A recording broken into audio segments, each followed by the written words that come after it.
It's moving in the marketplace with your host, Cassandra Ferguson, and it's your time to connect and move in greater areas of influence. You are called to stand out and be a leader in the marketplace, equipping marketplace leaders, business owners, and entrepreneurs to be more effective in the area of influence.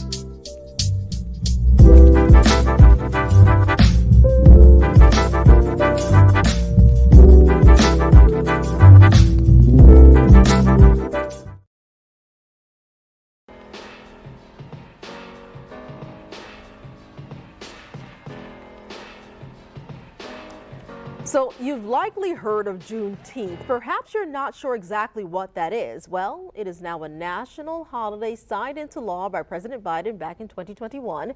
Juneteenth is considered America's second Independence Day, commemorating the end of slavery in the United States.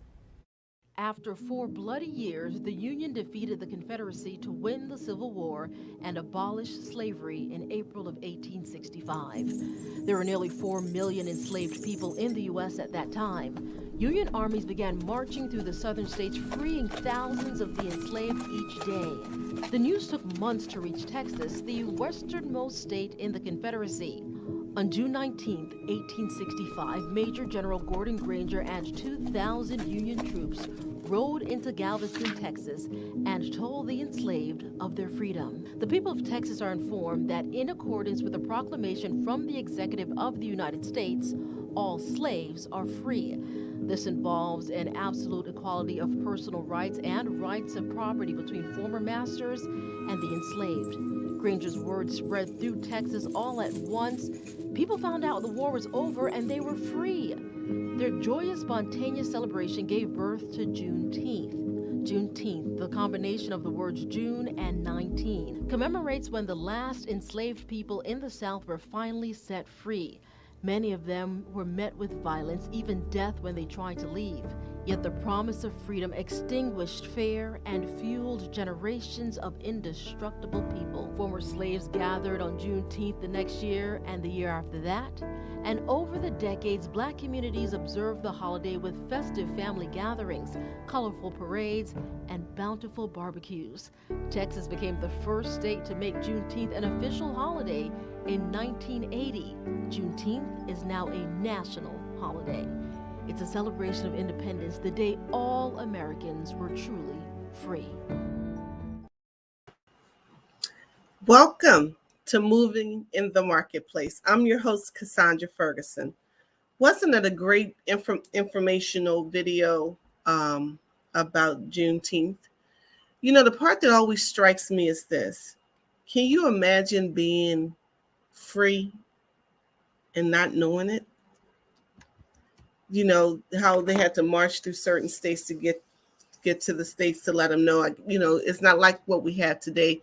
Of course, we have social media, we have the news, and to put you, we're going to go over a Juneteenth beginner's guide, but it's this scripture that I just that came to mind to me.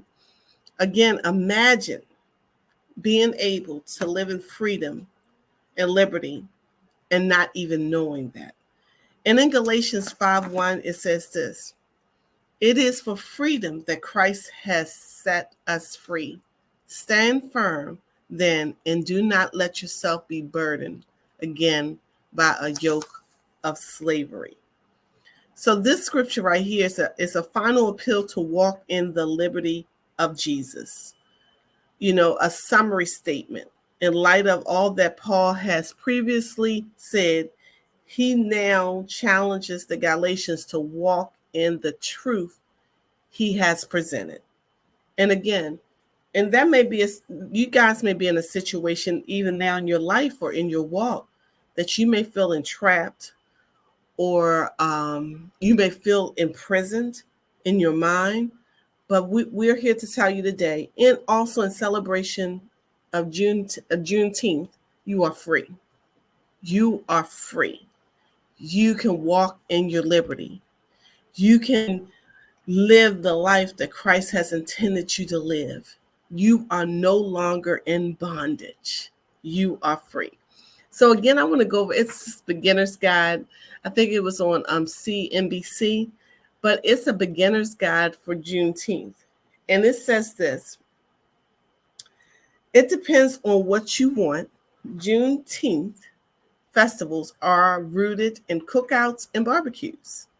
It begins it be, in the beginnings of the holiday celebrated as Black Americans' true Independence Day. Okay, the outdoor allowed, and then it says here's some what it says. Are there special foods served on Juneteenth? Aside from barbecue, the color red has been a through line of Juneteenth food for generations. Red, bet you didn't know this, symbolizes the bloodshed and sacrifice of enslaved ancestors. The menu might incorporate items like barbecue ribs or other red meat, watermelon and red velvet cake. Drinks like fruit punch and red Kool-Aid may make an appearance on the table. Does how you celebrate matter if you aren't Black? Let's say this: because you have no personal ties or you're not Black, in fact, embrace it. It's always great to embrace and learn new cultures and new ways of people celebrating. So no, it's not just for Black people. It's for all people. Celebrate with us. Okay, let's see.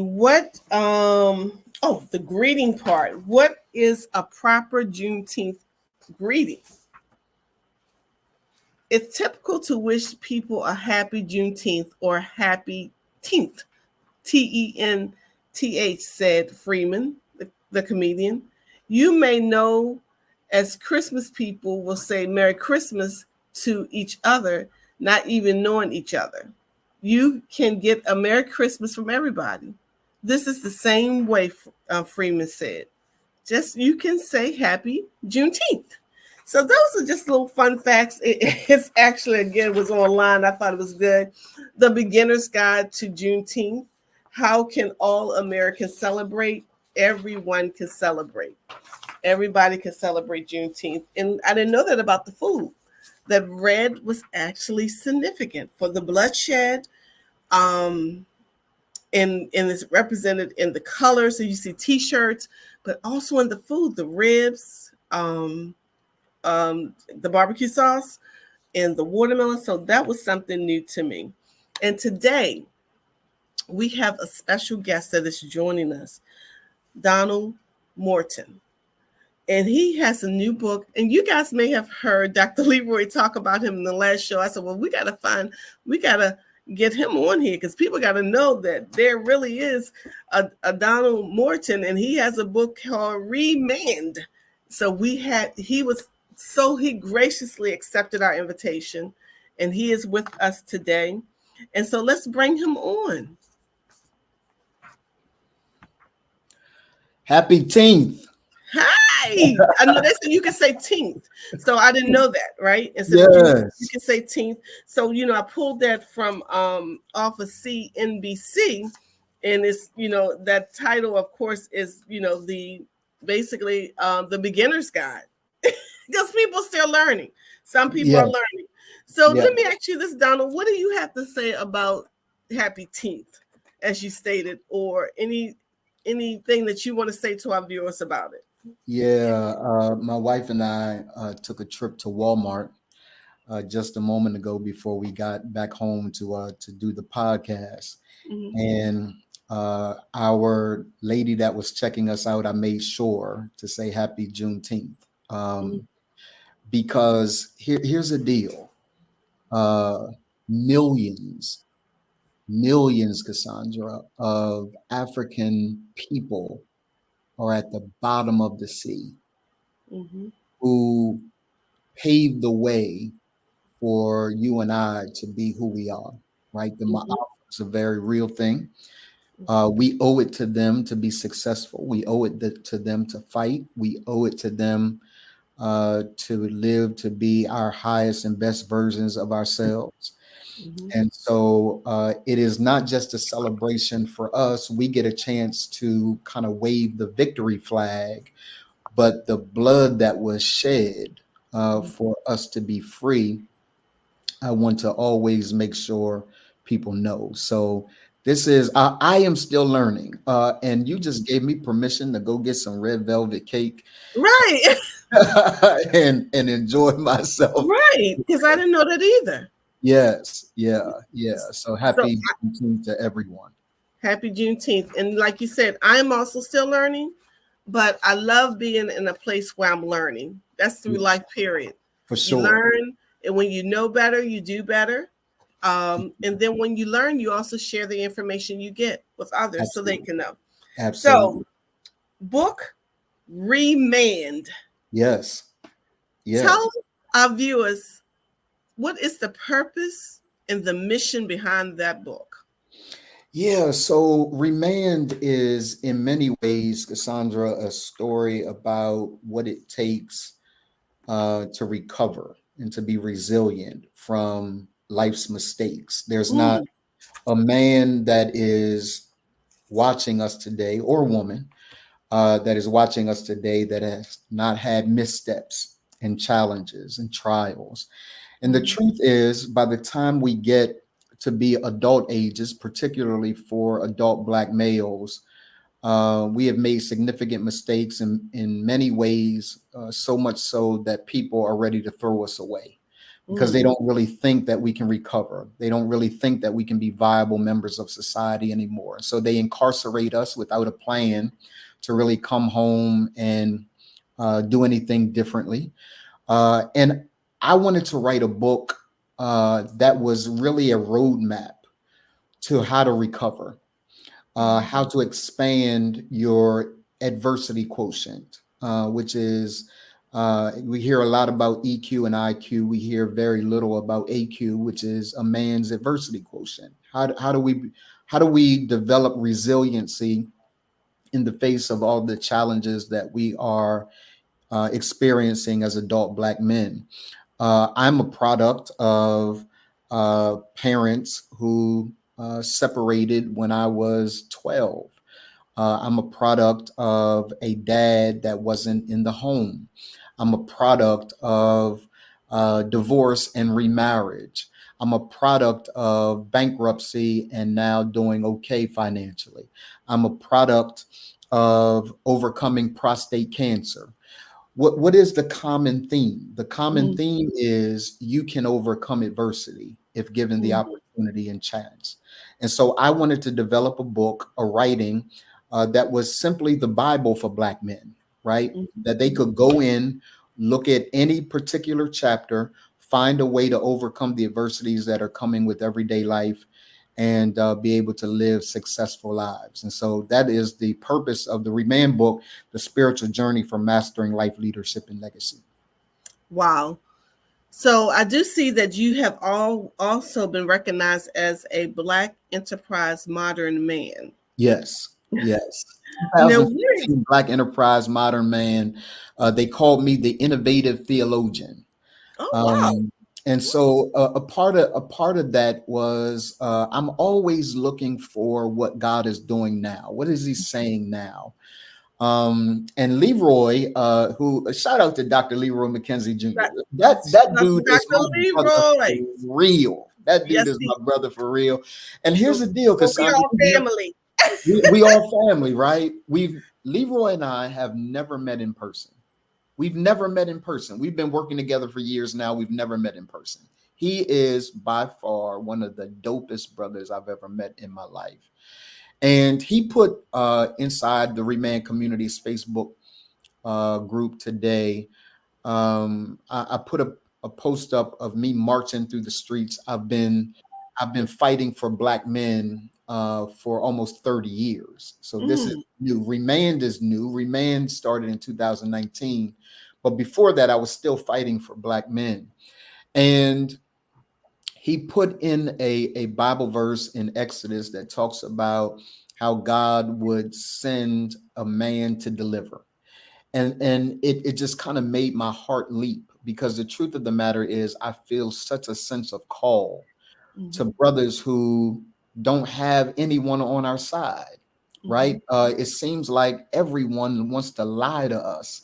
and tell us they got our backs until it comes time to have our backs. And when it comes time to have our backs, we're oftentimes let down. I understand the brothers who are watching who are saying, man, here goes another guy who is about to let me down. And I want to tell brothers, I'm not your savior at all. I am not my brother's keeper. I am my brother. I've been through the exact same things that our brothers are going through and have been through. And I stand shoulder to shoulder to make sure our brothers get a chance to win. So the innovative theologian piece was me coming up with innovative ways, creative ways of being able to address the needs of our brothers, and doing it from the perspective of a masculine lens, because the Bible has a lot to say about manhood. It's just that people don't teach it a whole lot. I love that. I love that. So let's go back to something you said, that a lot of times people will put our Black men in systems, let's just say the prison system. Yes.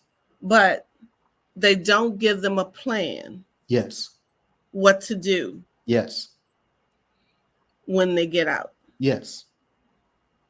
What has God given you to change that?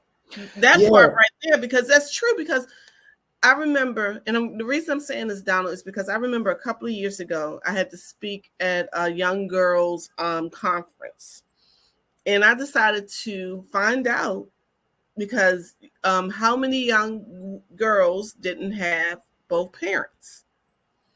And so when we got to asking them questions like, is there a role model you have, or do you have both parents in the household, just to kind of get a feel of what we were working with. Yes. A lot of the young ladies said and this was probably about 7 years ago. A lot of the young ladies said that either their father was dead or in prison.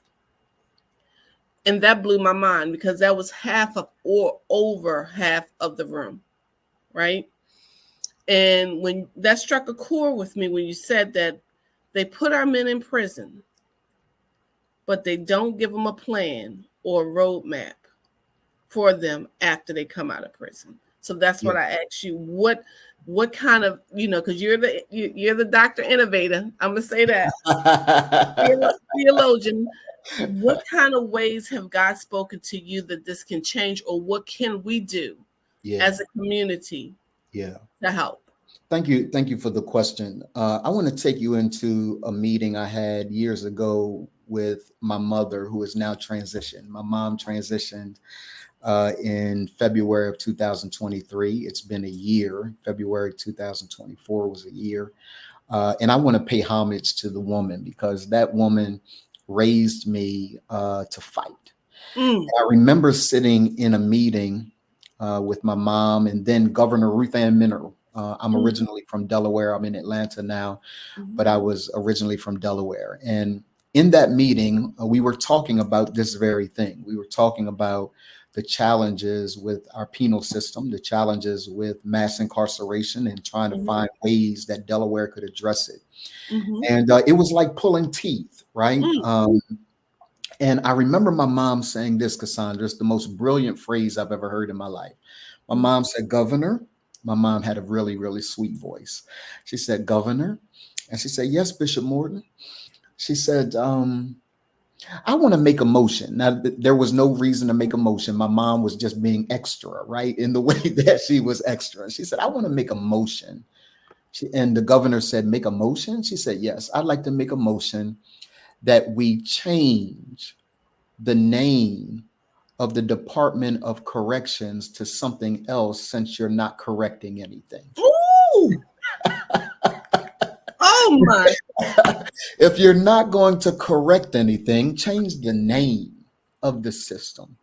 And so I believe that there has to be something to be done on both fronts. Remand is an organization that transforms the character of individual Black men. But Remand is also an organization that transforms the character or the culture of institutions that impact Black men. Mm. Both of them have to be done. So for every brother who is watching saying it's the system's fault, my guy, I agree with you. But there's also ours, right? There's some work that we have to do as individual Black men to show up in society as the highest and best versions of ourselves. And we have a plan, and we have work that we've created to be able to do that. Secondly, though, yes, we're on your side when it comes to the systemic issues that have to be addressed. If you are going to show up as the highest and best version of yourself. I want to tell you another story, Cassandra. I remember, I know no brother knows about this, but I remember being behind in child support. Mhm. And when I was in behind in child support, I'm talking about thousands of dollars behind in child support. I remember going before the judge. Fortunately, I've always been pretty articulate, and I could always articulate myself in front of the judge. But I noticed something on this particular day, Cassandra. You asked what can be done. What do we need to really address? On this particular day, I noticed that my son's mother was to my right, and she had an attorney. Hmm. When I showed up in court, I had nobody next to me. Do we not recognize that when we face family court, men are not represented unless they can afford an attorney? Women are represented by the state's attorney. So I remember standing there and feeling like I was about to lose it all because so I did what many men do. I got arrogant. I said, listen to me, lock me up. You just lock me up. I'm tired of coming before you. Lock me up. And Cassandra, listen to what the judge said. So ordered. Right. So I'm standing there now, and I remember the fear of being locked up. Watch this, simply because I couldn't afford child support. Wow. There are countless brothers who are in jail because they can't afford child support. There are countless brothers who are in jail right now because they can't pay bails that are nominal bails for petty crimes. We're not talking about murder. We're not talking about rape. We're not talking about those things. We're talking about weed. Mm. Right? We're talking about petty crimes. So for me, we developed the signature science to help men address their internal issues, because this is what we know. This is what we found out, that a man's external reality is a direct reflection of what's going on the inside of him. If there is chaos in him, there's going to be chaos in his life, right? Mm-hmm. So we address him, but we also then give him the tools necessary to fight for himself when it comes to the systems that are diabolically opposed to him.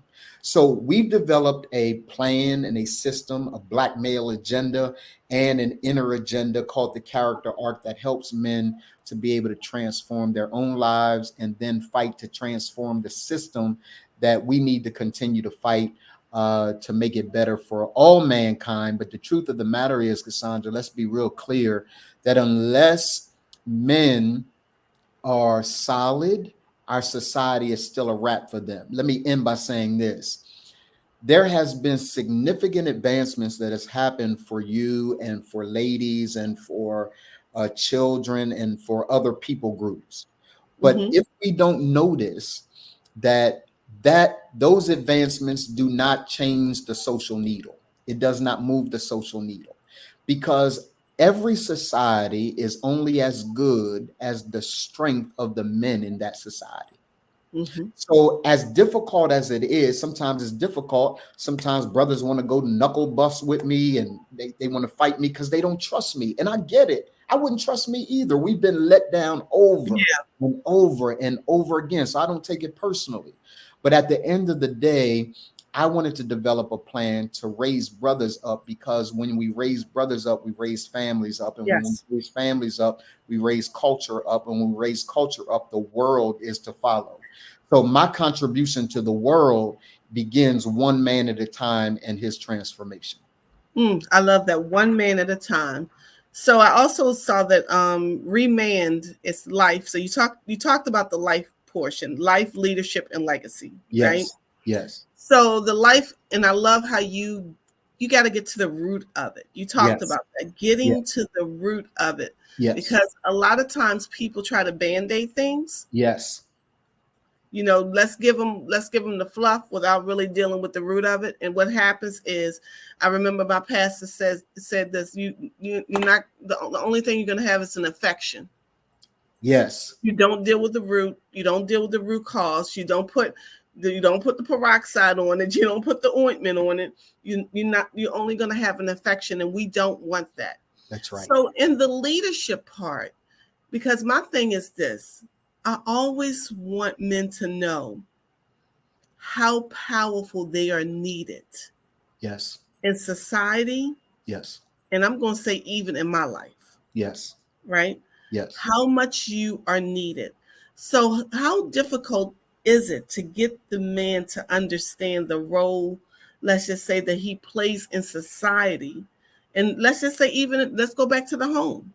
Yes. How difficult has that been? Or do you have anything to say about that part? Well, that's such a powerful question, right? And thank you because life, leadership, and legacy, we call them domains inside Remain, right? These areas of influence, these areas that we are responsible for.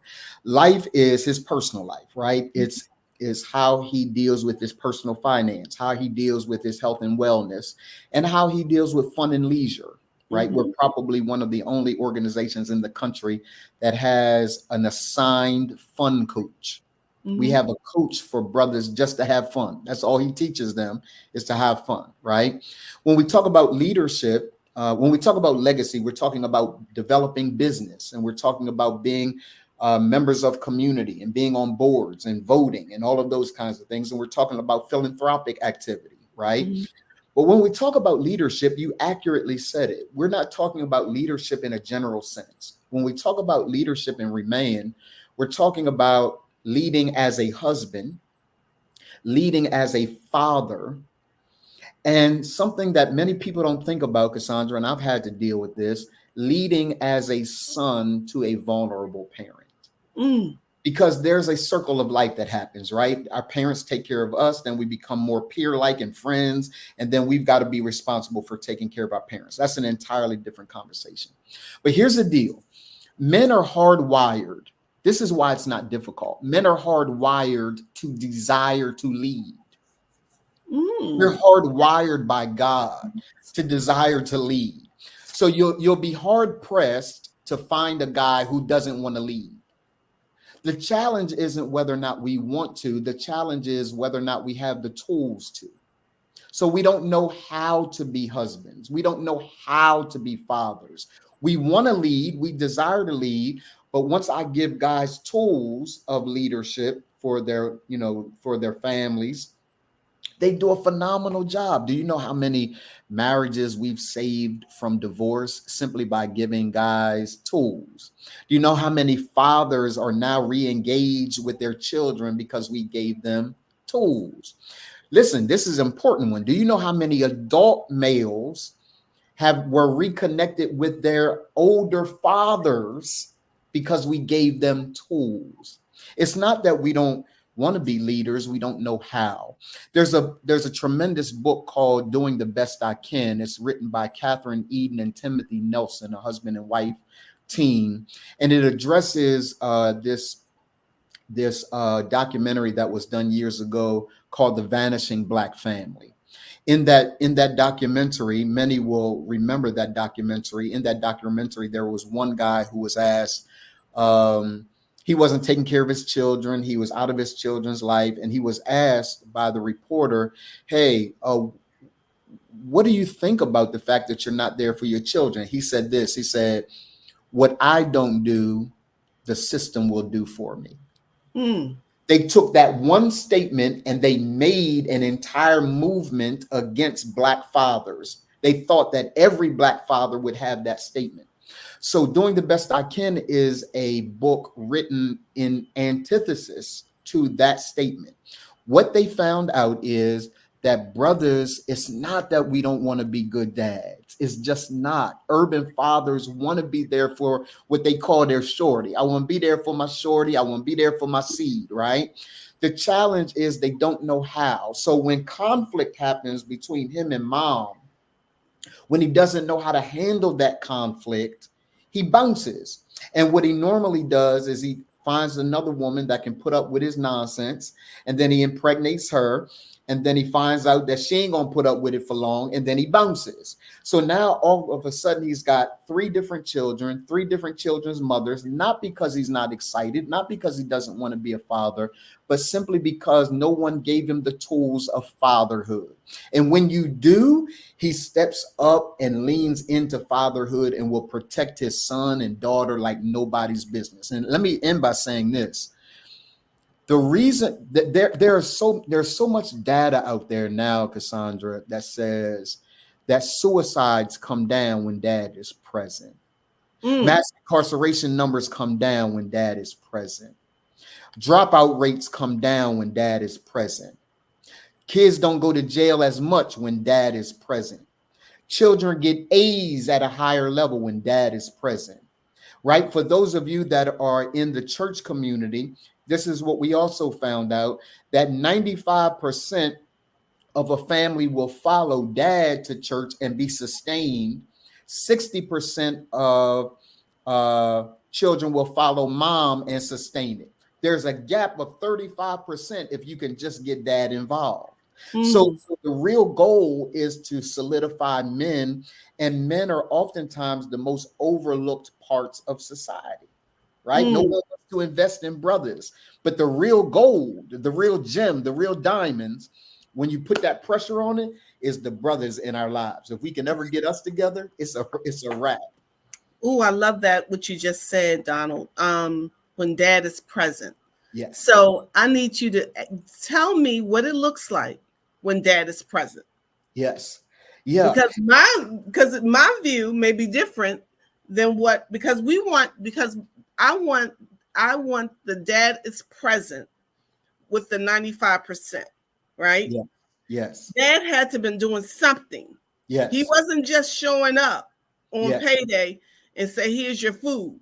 Yes. So what is it? What does it look like when dad is present? Let me dispel a myth first, though, right? So before we get into that, let's dispel a myth.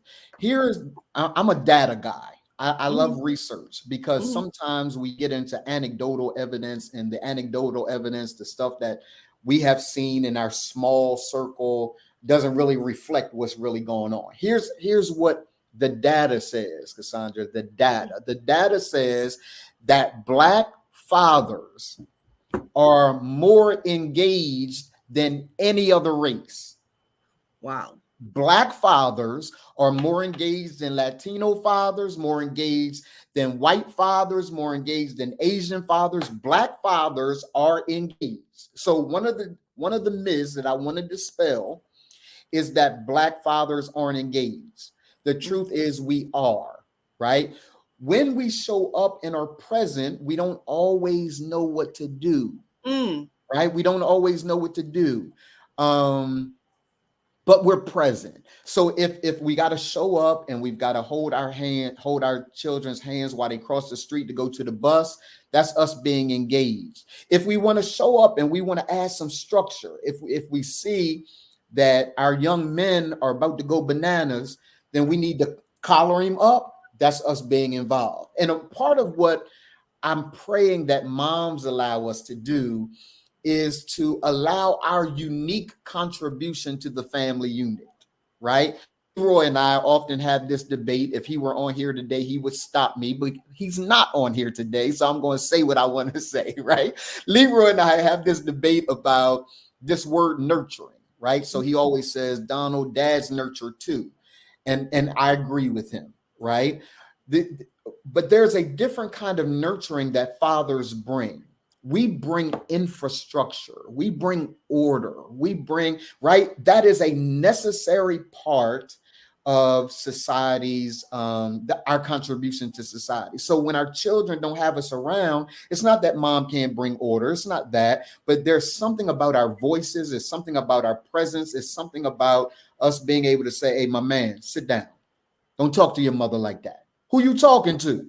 It's something about that that'll make a child rest because of the authority that comes with dad, right? But when we're taught, Cassandra, over and over again by society, you ain't needed, I can do this by myself, I'm good.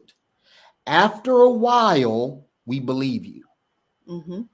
So it becomes really difficult to blame men who are not involved when you keep telling us we ain't necessary. Right. Right. So we didn't ghost on purpose. You told us you got it. You told us you good. You told us that the only thing you need from us is a paycheck. And the truth of the matter is, the most powerful thing a man can bring is not his money. The most powerful thing a man can bring is his presence, because there's something else that there's something as a part of his presence that he brings that money can never buy. So I'm hoping that one of the things that we begin to address as a society is changing our language. We need each other. You'll never hear a brother say, I don't need my woman, I don't need my mother. You'll never hear a brother say that. There's something about ladies who have been wounded by brothers who have acted like children that say, I don't need him anyway. That's hurt talking, sis, because you do need him. And even if you and him ain't together, your child still needs him. Yeah. Right. So we've got to begin to have that conversation. And you know what, Donald, what I look at is those words that are spoken I call them seed words. Yes. Because every word that is spoken will produce or manifest a harvest. Yes. Whether it's a good harvest or a bad harvest. Absolutely. And if we as society, if we don't begin to watch what we say and realize that you are planting seeds, especially in a young man or young lady's life, based off of the fact you are wounded, you are hurting, and you have not been healed. Yes. And I want to affirm it, right? So sisters, listen to me. I know you've been wounded, and I know there have been brothers that have done you dirty, but have you ever been inquisitive enough to ask the question, what happened to him? Like we don't show up this way. What happened to him? Was dad not around? Is he in pain? Is somebody violating? Like what happened? So we can't just think that a dude is not a good dude. There's not been one dude that I've ever met that is behaving badly that is not a good dude. He's a good dude. He just needs someone to respect him. He needs someone to care. And ladies, let me give you a little secret. He don't even care if you love him. He cares if you respect him. Right? Respect is the love language for every man. There was research done that 70% of men who were asked, hey, would you rather be loved or respected? 70% of those men said, I'd rather be respected. So what they're fighting for out here, what we're fighting for out here, no matter whether it's a dude on the block or whether it's a dude in the boardroom, what we're all fighting for is respect, right? And when we're given that respect, I believe respect is earned. But let's be clear, when I first meet you, I don't know you, but I'm going to give you respect on the fact that you're a human, you're a man, right? I'm going to give you respect until you don't earn it. So I think one of the things that we've really got to do is begin to speak the love language of every brother. And it don't have to be, hey, bro, I respect you. It don't have to be that. You know what it can be, Cassandra? A head nod. You walk down the street, see a brother. What's up, man? My wife would tell you, I talk to every man in the grocery store. She wanted me to go to the grocery store. Now I go to the grocery store. She can't stand that I'm at the grocery store. I'm going to have a conversation with every brother. Two brothers today were having a conversation about Georgia Power, right? And another power supply company. I interrupted their conversation. Tell me the difference, brothers. And they told me the difference. They don't know me and I don't know them, but I am them. So I respect them enough to get their counsel. to get their Yeah. understanding about a thing, right? It's the Yeah. small nuances that we've got to address. Yeah. So you're interacting. You're just not, Yes. you're interacting. So that part is needed, the interaction. And I would Yes. even say this, Donald, that even for today's generation, the young man, right? Yes. Yes. Often people say, what is it that we can do to get them to be a part or to get them to be enthused about? Interact with them, let Yes. them be a part. And that's Yes. what I'll say. That's what I hear, that interaction is needed. Yes. And I talked with my son recently. Shout out to my son Hunter. He just had a child, and my grandbaby Hunter Ilani Morton. And so I was on the phone with him and the baby the other day, and he used this phrase called social battery.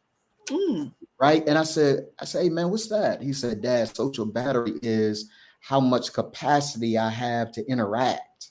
Like sometimes I just want to be home with the baby and Brittany. I just want to chill. Right. So I acknowledged him. I said, hey, son, you just taught me something. Like I add that to my economy of language because I need him to know you contribute to my life. It's not just me contributing to your life. You're meaningful to me, right? I learned from him as well, because it doesn't matter how old our children are. All of my children are grown, right? It doesn't matter. Both of my sons need respect.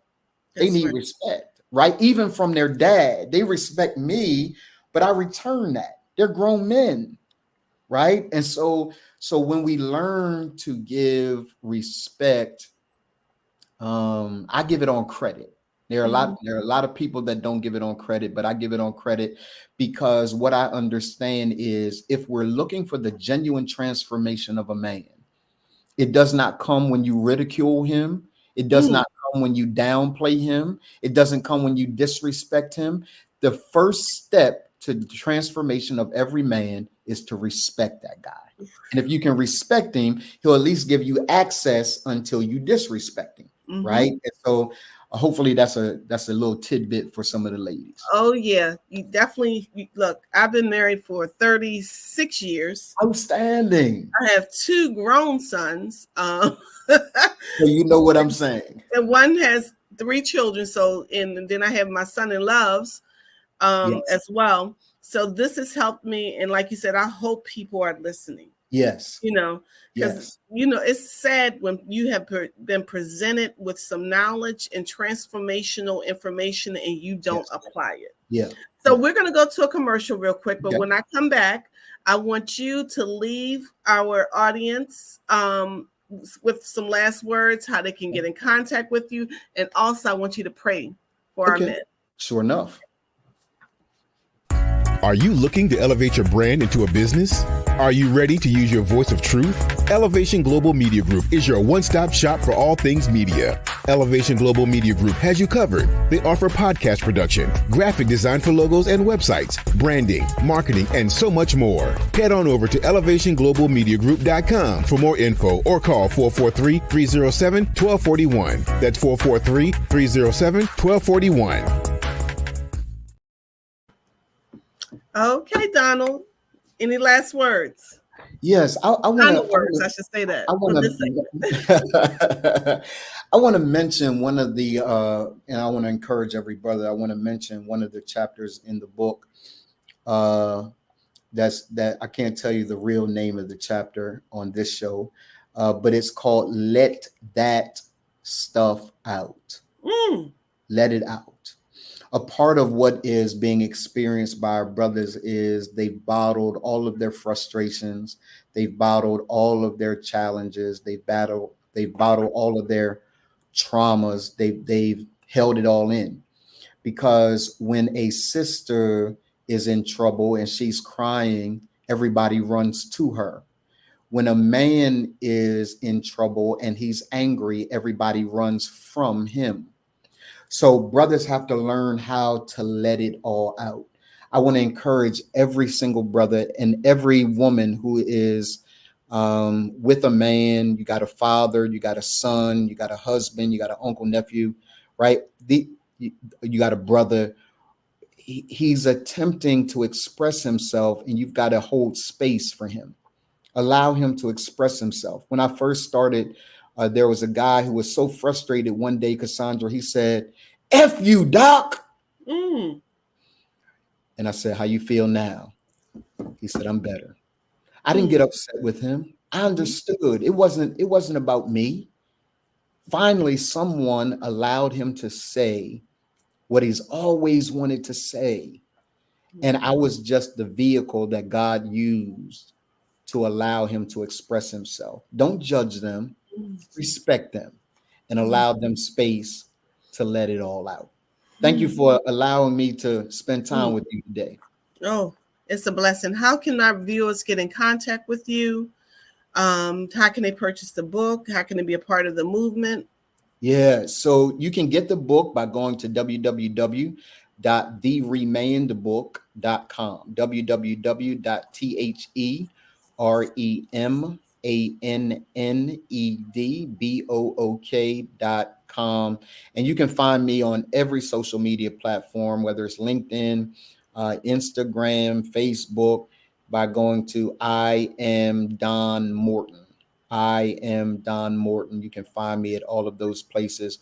You can join the movement only if you're a man. We don't allow ladies. I allowed my wife in for about 30 seconds to say hello to everybody, and then I kicked her out. But you can go to look for us at Remain, the Mecca for Black businessmen and their families. You can look for us. It's a private Facebook group where all of the elite brothers show up, do business with one another, give tips on being a better husband, father, businessman, so on and so forth. Phenomenal group. So every brother, you can find us inside there.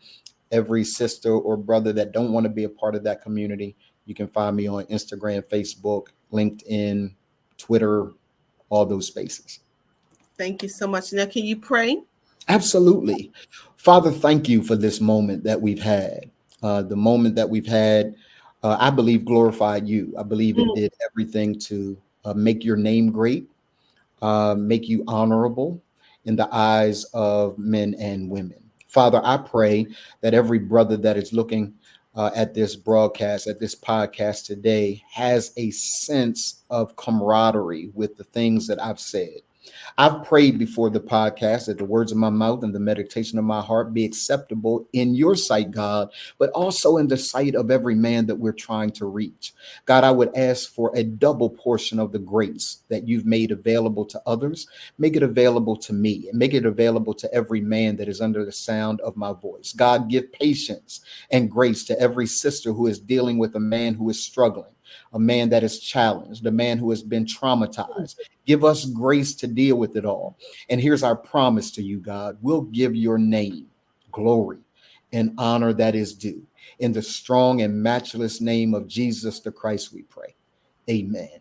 Ooh, amen. I'm going to replay that prayer. Thank you. Yes, Donald.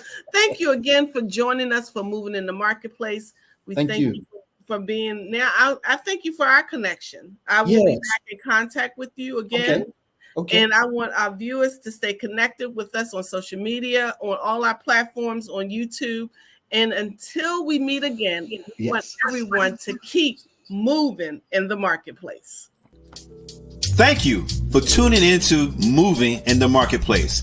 Join us here on Elevate Your Life Talk Radio with your host, Cassandra Ferguson